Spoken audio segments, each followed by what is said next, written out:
I always knew my family didn't think much of me growing up. I was the odd one. Out the quiet kid who didn't fit into their mold while my cousins boasted about their weekend parties and expensive clothes. I was the nerd who spent his time learning, working, and planning a way out. I wasn't interested in impressing anyone, least of all my arrogant, self-absorbed relatives. But as fate would have it, I ended up making it. I worked my ass off, built something for myself, and made more money than any of them ever had. Not that they cared, or rather not that they admitted they cared. They just pretended my success didn't exist until they saw a way to benefit from it, which brings us to tonight. I hadn't planned on seeing them, in fact. I'd spent years avoiding these family gatherings because they were always the same condescending remarks, fake smiles, and constant reminders that no matter what I achieved, I'd always be just marked to them the black sheep. But my mother, bless her heart, had practically begged me to see just one dinner mark for me. It's been years I caved. I regretted it at the second I walked into that overpriced steakhouse. The entire extended family was already seated at a long Camelot table laughing and talking like something out of a movie. My cousin Jason, my biggest tormentor growing up, was in the center grinning like he owned the place the moment his eyes landed on me. That grin widened. Oh wow, look who decided to show up. Jason leaned back in his chair, his voice loud enough to turn a few heads. Didn't think you had time for us, big shot. I forced a polite smile and pulled out a chair near the end of the table. Jason frowned. Sorry, Mark, but that seat's taken. I glanced around. The only empty seats were next to Jason, or his equally smug sister Rachel. I reached for a different chair, but Rachel rolled her eyes that one too. I blinked. You're kidding. Jason chuckled and leaned forward, resting his elbows on the table. Mark, this table is for family. You can find a spot outside. Laughter, not from everyone, but from enough people to make my jaw tighten. My mother looked uncomfortable, but she didn't say anything she never did. My aunt smirked. My uncle shook his head like I was some embarrassing joke, and Jason looked pleased with himself. I could have left. I should have left, but instead I smiled. Outside, huh? I said, I'll stay. I grabbed an empty chair from a nearby table and dragged it over, placing it just outside the main group, but still close enough that I was technically at the table. A waiter came over looking uncertain, but I just waved him off and ordered a coffee. Jason and Rachel shared a look, but they didn't argue. Not yet. Then the real show began. I wasn't stupid. I knew why they wanted me here. They didn't care about catching up. They cared about flexing all. Throughout dinner, they made a show of ordering the most expensive things on the menu. I'll take the Wagyu, Jason announced, flipping the menu shut, and the lobster, and another round of drinks. For everyone, he shot me a smirk. We're celebrating after all, Rachel grinned. Yeah, we should really enjoy ourselves tonight. Desserts too. My uncle chimed in. Get the most expensive ones. The waiters kept coming and the bill kept climbing. I said nothing. I just sipped my coffee, watching them with an amused expression. Then, when the plates were empty, the wine glasses drained, and everyone was lounging back with satisfied sighs, the waiter arrived with the bill. $32.47. He placed it directly in front of me. Jason stretched lazily. You got this, right, Mark? Rachel giggled. Come on, it's nothing to you. Silence. The entire table was looking at me now, waiting. I let the moment stretch, then slowly picked up the bill, glancing over it like I actually cared about the total. Then I chuckled, a soft, knowing sound. Jason frowned. What's so funny? I leaned back, took another sip of my coffee, and grinned. Oh, I said you guys have no idea who's covering it tonight. And with that, I placed the bill back down right in front of Jason. Jason stared at the bill, blinking a few times, as if trying to make sense of what just happened. I leaned back, looking completely at ease, watching the confusion spread across the table like wildfire. Wait, you're serious? Jason's voice dropped slightly, but there was a nervous edge to it now. His grin faltered. Just for a second, I didn't respond immediately. Instead, I took another slow sip of my coffee, watching his expression shift from confusion to realization, then to something far darker. Rachel, noticing the change, gave Jason a quick nod. Isn't your company doing well, Mark? She asked sweetly, the edge of sarcasm nearly unnoticeable. Surely, hey, little dinner like this won't put a D in your wallet there. It was the expectation, the assumption that I had to pay for their indulgence just because I was the successful one they didn't care about. The effort it took to get here, they didn't care that I busted my ass for years building my own business from the ground up. All they cared about was the money they thought I should share with them. But this wasn't just about money, no. This was about them thinking they could get away with treating me like dirt while benefiting from my success. Jason tried again, his voice now more forceful, though his smile was more a tight grimace. Come on, Mark, you know you can afford it. He looked at the waiter and back at me like he was about to give me one last chance to be the nice guy. The bill's huge, but you're a businessman, right? Just swipe that card and call it a night. My mother, who had been silent up until now, shifted uncomfortably in her seat. Mark, honey, please, it's just a dinner. It's a family gathering, and you know how they are.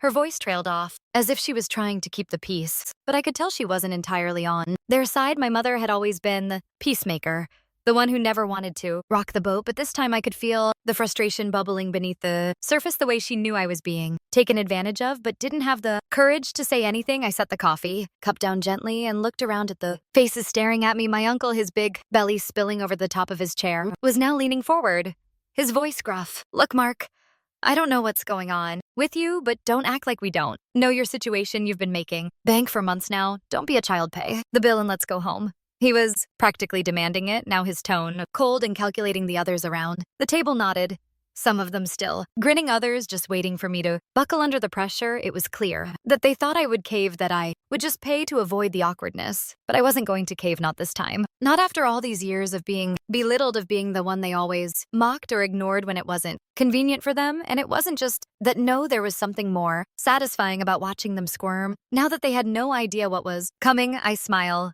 a little, not a big, proud grin like Jason, but a small, almost playful smile. All right, I said, my voice calm and controlled.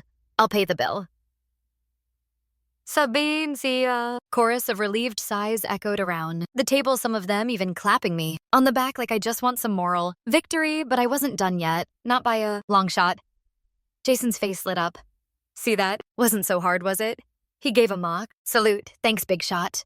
I leaned forward, my smile never faltering. No, I changed my mind. Good luck, guys. The silence at the table was instant, like someone had pressed the mute button for a moment.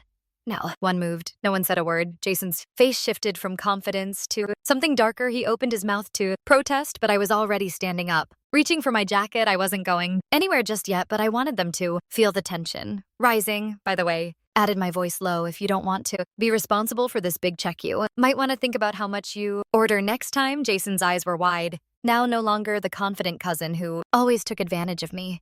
His jaw clenched and he glanced around the table, clearly unsure what to do. He'd expected me to be the punching bag again. Instead, I was setting the rules for once. Turned to leave the table, walking slowly, knowing full well they would follow the script I had set up. The waiter was still standing there waiting for someone to take charge, and then I heard it. Hey, Jason snapped. You can't just, but I didn't let him finish. I'll be over there. I called back, gesturing to the lounge area a few feet away, out of sight from the main dining room. Just let me know when you figured it out. I walked away. I could feel the tension in the air as I made my way to the lounge. They didn't know how to handle it. They thought they could push me, guilt trip me, and I just fold like I always had.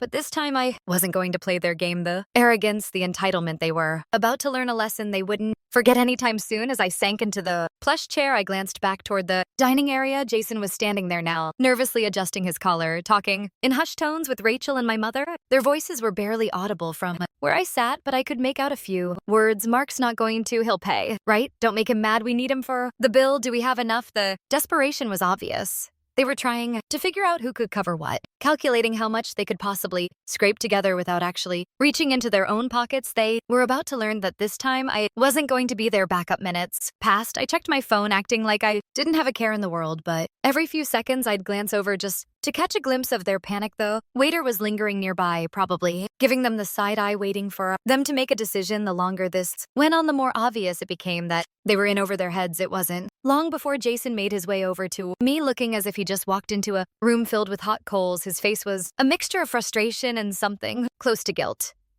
I stayed seated, taking my time before looking up at him.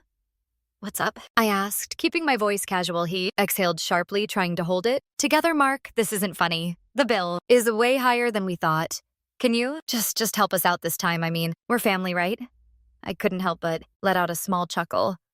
Oh, I'm not laughing, Jason. I'm serious. You guys wanted this meal. You ordered whatever wanted without asking if I was cool with it, and now you're asking me to foot the bill for the wine, for everything. He paused, swallowing hard. Look, man, we didn't realize it was going to be like this.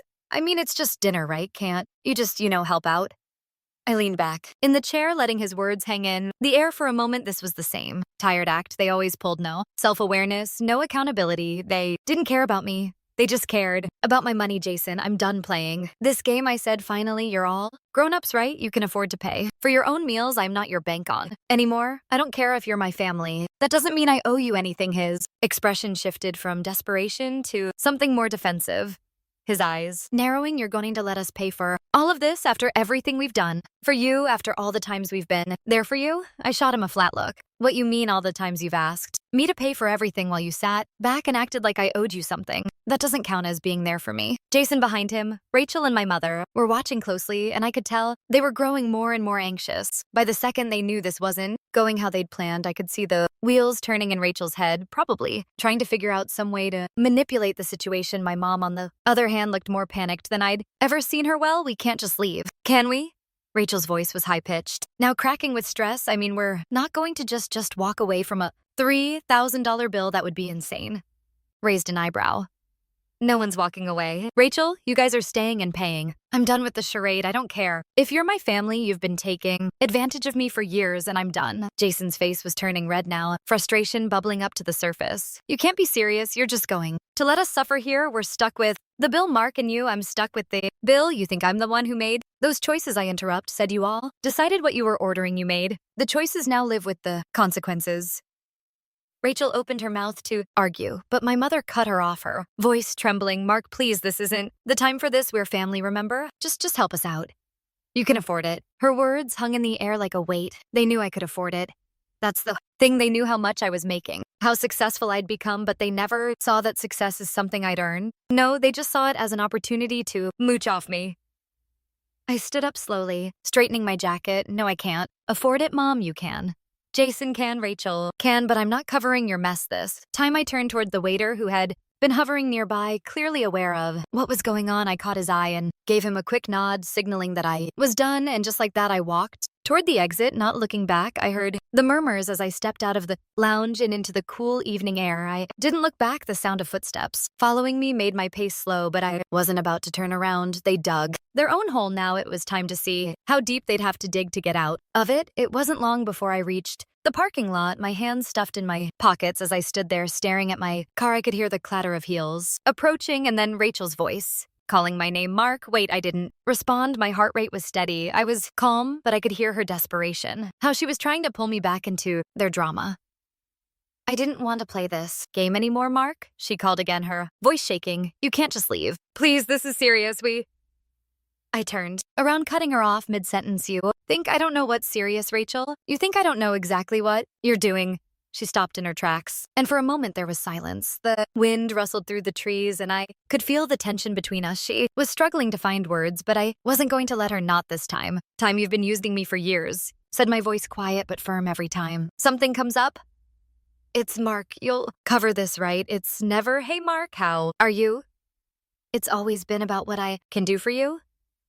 Well, I'm done. Her eyes flickered, and I could see the guilt flash across her face before she quickly masked it with an angry expression. You can't just leave us hanging like this. She snapped, her voice growing louder. We need you. You can't just walk away from family when we're in a tough spot. I felt my jaw tighten, but I forced myself to stay calm. I'm not walking away from family. Rachel, I'm walking away from your entitlement. This isn't family. This is manipulation, and I'm done letting you use me for a moment. She just stood there, her face flushed, trying to figure out what to say next, but before she could respond, I saw Jason and my mom emerge from the restaurant looking frantic. Jason's shirt was half untucked, and he looked like he'd been running. My mom's expression was a mixture of guilt and panic, her eyes wide as she spotted me, standing there, just out of reach. Mark, please, we don't know what we're going to do.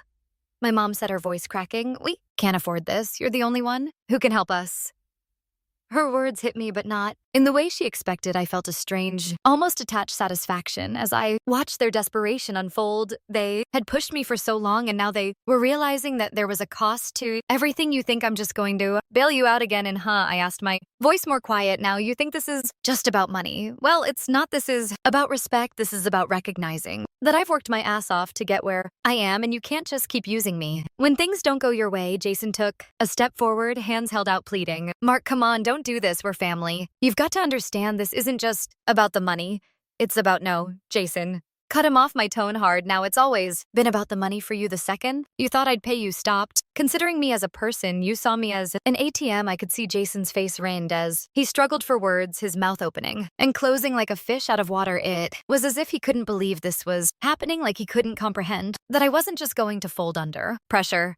I glanced at my mom, who was looking more frantic now. Her eyes darted between me and the restaurant, probably wondering if I was going to come back in and solve the problem for them.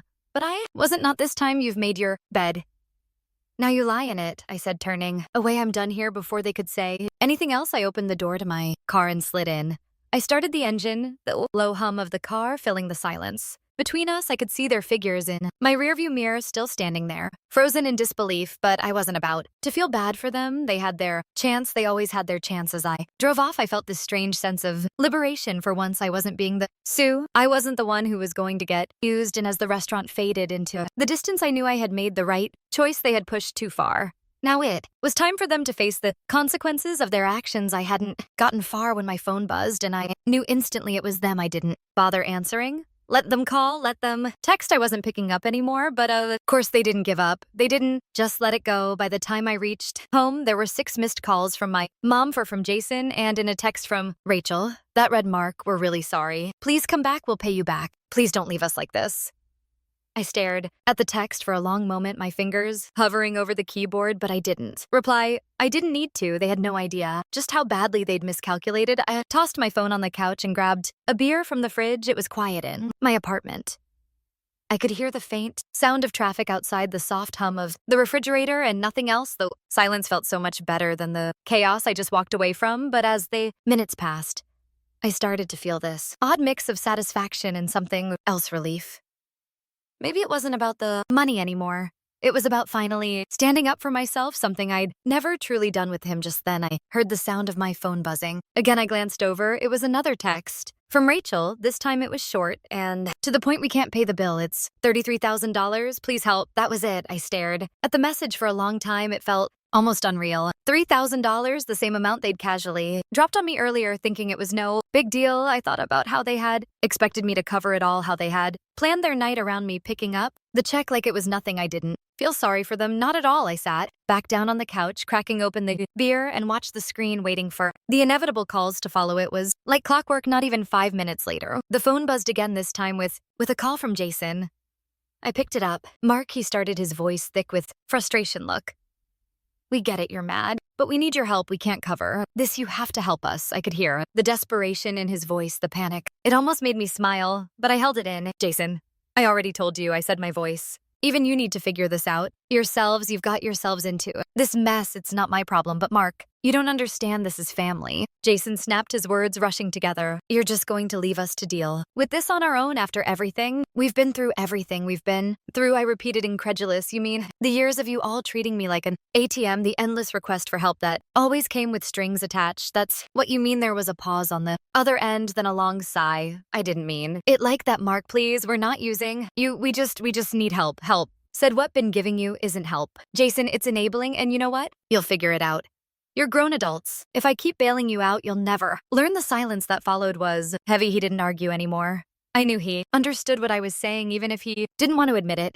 "Good luck, Jason," I said, my tone colder now.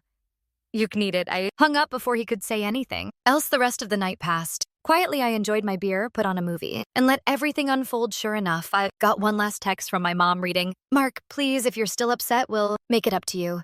Just please come back and pay the bill." But I didn't reply. They were on their own now.